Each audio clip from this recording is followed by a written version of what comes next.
La Segunda Guerra Mundial fue una de las guerras más mortíferas en la historia de la humanidad, en la que se involucraron más de 20 países de todo el mundo y en la que hubo una de las mayores atrocidades nunca vistas antes. I pray my daughter never ever experience no dream. I told her Colgate, baby gotta keep your teeth straight. Yeah, babe I'm flexing, extensive. Brand new Rari, Smith & Wesson. Make myself a baller, want my credit. Speaking of credit.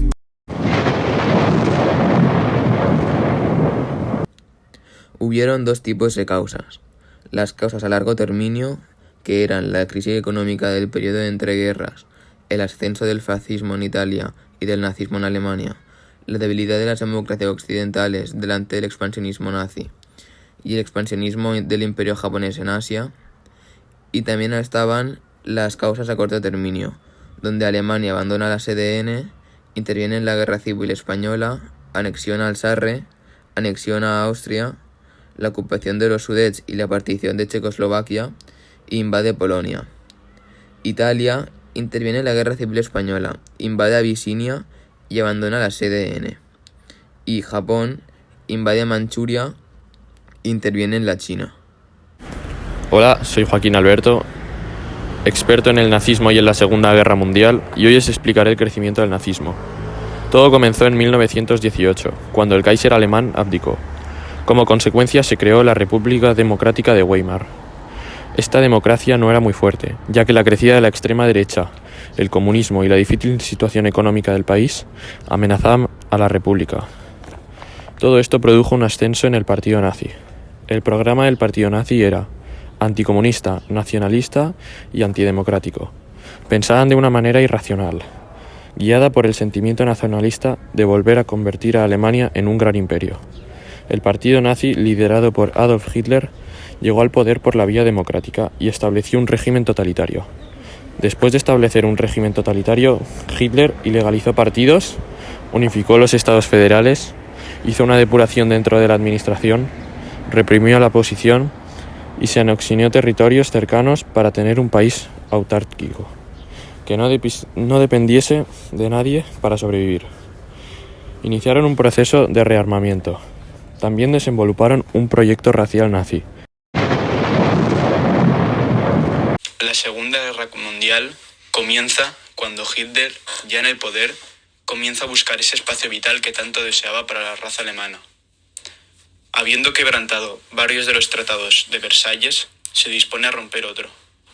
Hitler se reúne con los principales líderes de Europa para comunicarles que quiere anexarse a Austria, ya que la mayoría de su población era de raza alemana. Para evitar una Segunda Guerra Mundial, los líderes de Europa acceden y continúan con una política pacifista. A continuación, lo mismo sucederá con los Sudetes y luego con toda Checoslovaquia. Los alemanes comienzan a tener ese espacio vital que tanto desean. Hitler hace un pacto de no agresión con Rusia y las dos invaden Polonia. Con esta invasión, la política pacifista de los europeos acaba y comienza la Segunda Guerra Mundial. La invasión de Polonia es una guerra relámpago. Se la invade en pocos días, ya que tenían dos frentes, el alemán y el ruso. Alemania, con su gran potencia de aviones y artillería, bombardea a las tropas polonesas y le invaden rápidamente. Con unos tanques que van muy rápido y una infantería que se mueve rápido, la invasión dura poco. Alemania después mira hacia los países nórdicos. Rusia comienza la invasión a Finlandia y Alemania comienza la invasión a Dinamarca. Dinamarca cae con una ofensiva paracaidística de las que nunca se ha visto tal masa de paracaidistas parecido. Suecia es invadida rápidamente y lo mismo pasa con Noruega. A los noruegos les ayudan los ingleses y franceses, que son enviados ahí a parar a los alemanes. Pero después de grandes bombarderos por la Luftwaffe, Noruega cae. Y con Noruega cae el presidente inglés Neville Chamberlain. Chamberlain dimite ya que él quería continuar con una política pacifista. Llega el tiempo de los guerreros, de los luchadores, y para eso se nombra presidente a Churchill. A la vez de estos acontecimientos, Italia decide anexionar a Albania para mostrar al mundo que ellos también pueden invadir territorios. Después de unos años, Alemania por fin decide acabar con esta guerra de broma que la llamaban y comienza invadiendo Francia, Holanda y Bélgica. Con una táctica de guerra relámpago, los alemanes arrinconan a las tropas inglesas o expedicionarias inglesas, la BEF, y francesas al lado de Dunkerque. Tropas alemanas habían pasado por las Ardenas y por el río Mosa sin ser vistas y habían arrinconado a las tropas expedicionarias inglesas para aniquilar a todo el ejército inglés.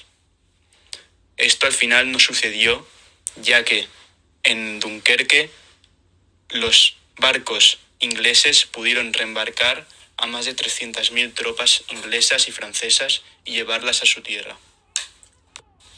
Alemania mira hacia Francia y comienzan a invadirla. En pocos días París cae, y con París cae toda Francia.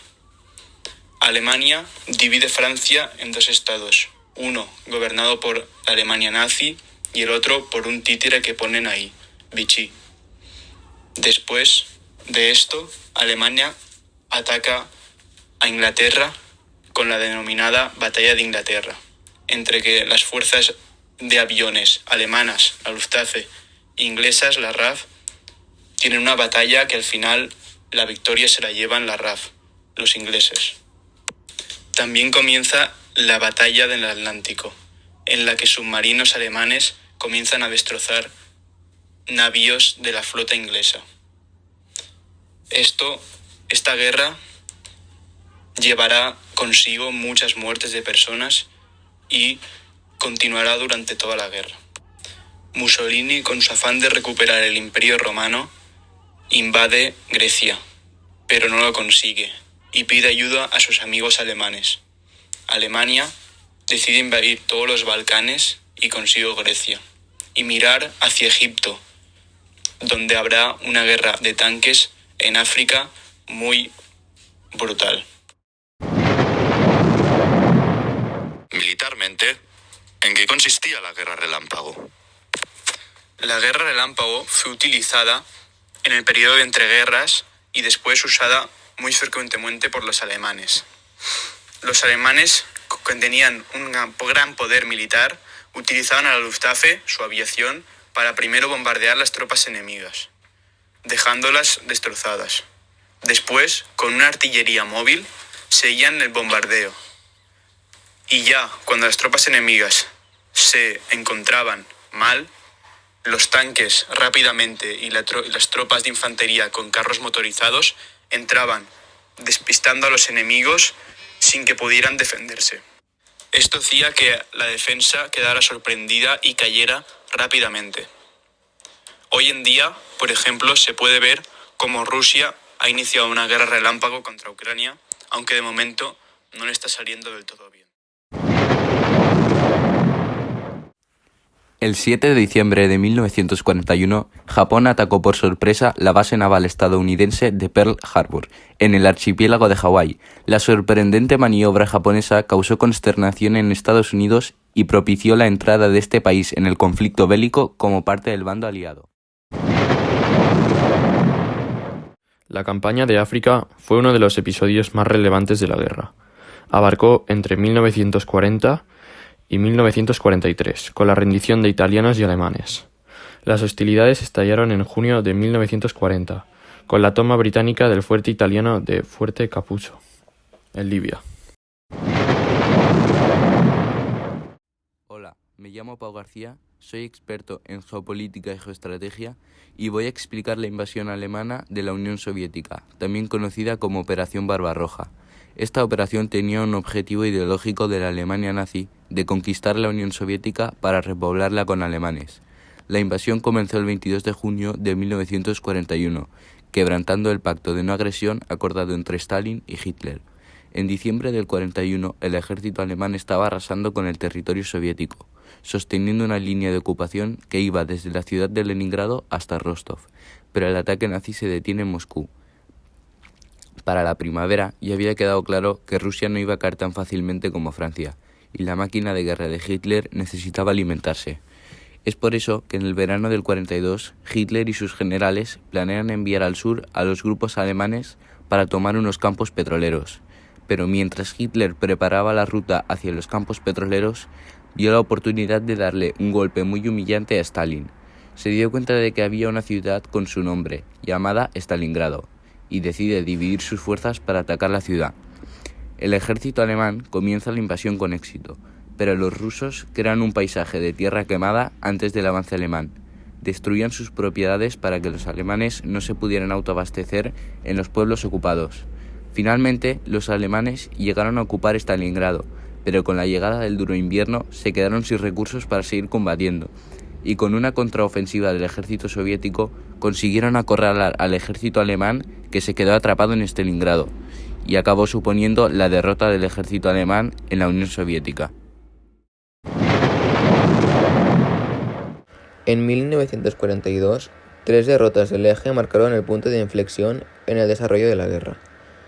En el frente ruso fue decisiva la batalla de Stalingrad, donde el ejército alemán que sitiaba en la ciudad capituló. Esa fue la primera gran derrota del ejército alemán. A partir de ese momento, los soviéticos iniciaron la ofensiva hacia el oeste. En el norte de África, la ofensiva alemana para ocupar Egipto y el canal de Suez fue detenida por los británicos. En noviembre, británicos y estadounidenses desembarcaron en Marruecos y Algeria, y en mayo del 43 expulsaron las tropas del eje del norte de África. En el Mediterráneo, las tropas inglesas y estadounidenses desembarcaron en Sicilia y en el sur de Italia. Para enfrentarse, los nazis entraron por el norte y por el centro de la península. Los aliados no ocuparon Roma hasta junio del 44. Ese mismo mes se producía el desembarco de Normandía en las costas francesas. Después de una fuerte resistencia, los alemanes se retiraron y en agosto París fue liberada. En diciembre del 44, las tropas alemanas fueron derrotadas en las Ardenas y replegaron sus tropas hacia una Alemania a punto de ser invadida por el oeste y el este, sometida a bombardeos. En el 45 se produjo el derrumbe de Alemania y sus aliados. El 24 de abril, las tropas soviéticas llegaron a Berlín y los anglo-estadounidenses penetraron por el Rin. 6 días después, Hitler se suicidó. Berlín capituló el 2 de mayo y los días 7 y 8 se asignó la rendición.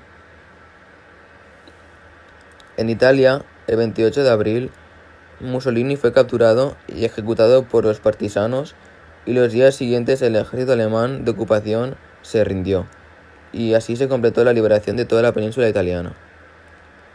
Los japoneses emprendieron la ofensiva al sudoeste asiático, pero la campaña del Pacífico, liderada por Estados Unidos, frenó el progreso japonés.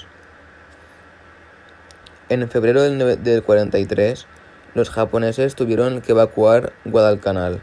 Mientras tanto, los estadounidenses reconquistaron Nueva Guinea, las Islas Salomón, las Islas Marianas y las Islas Filipinas. La resistencia de los japoneses fue muy dura, y en el octubre del 44 entraron los kamikazes, que eran pilotos suicidas que morían estrellando su avión contra el enemigo. En noviembre del 44 se intensificó los bombardeos sobre Japón, pero su rendición aún no se veía cerca, así que Estados Unidos dejó caer 2 bombas atómicas en Hiroshima el 6 de agosto del 45 y en Nagasaki el 9 de agosto del 45. El 2 de septiembre se produjo la capitulación japonesa. La guerra se había acabado. El Holocausto está vinculado con la subida del nazismo al poder y fue el asesinato sistemático de 6 millones de judíos europeos, organizado por el régimen nazi, y fue un proceso gradual entre 1933 y 1945. Los hechos clave. El primero, antisemitismo, fue la base del Holocausto. El segundo, la persecución de los judíos por parte de la Alemania nazi, evolucionó. Y el tercero, durante la Segunda Guerra Mundial, Alemania y colaboradores eliminan a 2 de cada 3 judíos. ¿Por qué los nazis tenían a los judíos en el punto de mira? Porque eran antisemitas. Tenían prejuicios contra los judíos y los acusaban de ser los causantes de sus problemas. ¿Dónde tuvo lugar el Holocausto? Por toda Europa, especialmente por Polonia y Alemania. ¿Cómo persiguieron los alemanes nazis a los judíos? Fue un proceso gradual. Primero comenzaron con diversas formas de identificación y exclusión pública, después con violencia organizada, seguida con desplazamiento físico, internamiento, robos y saqueos generalizados y terminaron con trabajos forzados. ¿En qué consistió la solución final para el pueblo judío? La solución final fue el fusilamiento masivos en centros de exterminio.